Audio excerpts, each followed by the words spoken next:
Namaste, ಎಲ್ಲರಿಗೂ. Hello everyone. So today we are going to start the differences between normal goods and inferior goods. Before we discuss about differences between normal goods and inferior goods, so first we want to know and we need to learn what is the meaning of normal good with example and what is the meaning of inferior goods with example.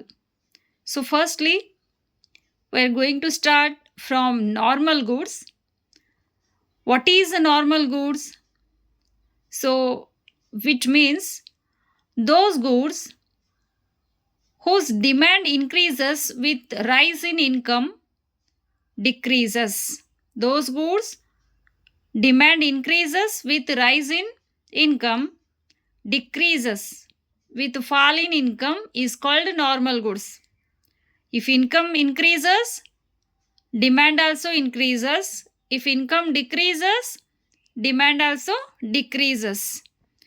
So there is a positive relation between normal goods with income. Because the income of consumer increases, so purchasing capacity of the consumers also increases. If income of the consumer decreases, the purchasing capacity also decreases. For example, most of the daily use goods such as vegetables, fruits, clothes, etc. And next, here we are going to start inferior goods.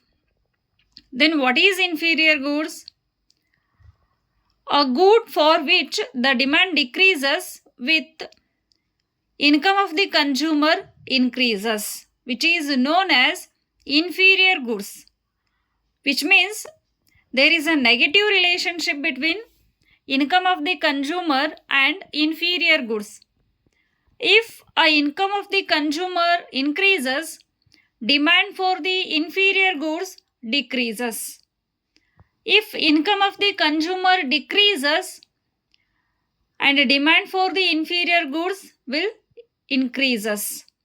So for example, pearl millet like finger millet, ragi, sajje, navane, foxtail milks, cod millet, etc. So these goods are also called giffen goods.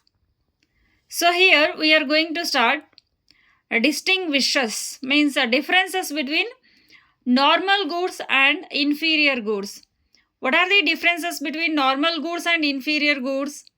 So here first one, in a normal goods refers to those goods demand increases with increases in income. Demand increases with increases in income. And in inferior goods refers to that goods demand decreases with an increases in income. Demand decreases with increases income. And second one, in the normal goods, income effect is positive in case of normal goods, which means there is a positive relationship between normal goods and income of the consumers. And in a inferior goods, income effect is negative in case of inferior goods.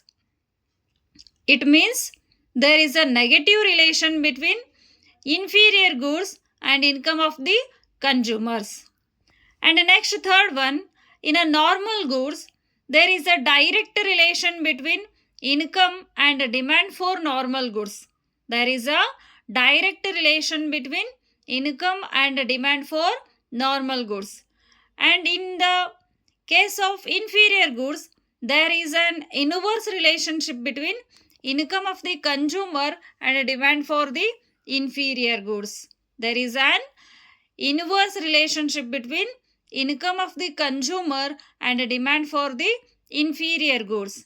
And nextly, here, for example, for a normal goods, are vegetables, fruits, clothes.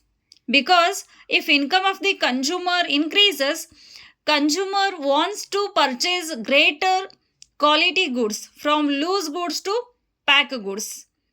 So, like fruits, they want to maintain that prestige, status. They want to purchase in a malls like that. It's a human psychology. If income of the consumer increases, consumers' purchasing capacity also increases. So that's why we can say there is a positive relationship between income of the consumer and normal goods. And in case of inferior goods, so inferior goods, for example, finger millet, foxtail millet, cod millet, etc. So here there is a negative or a inverse relationship between inferior goods and income of the consumer. Why? Because of if income of the consumer increases, so demand for that goods will decreases. Thank you.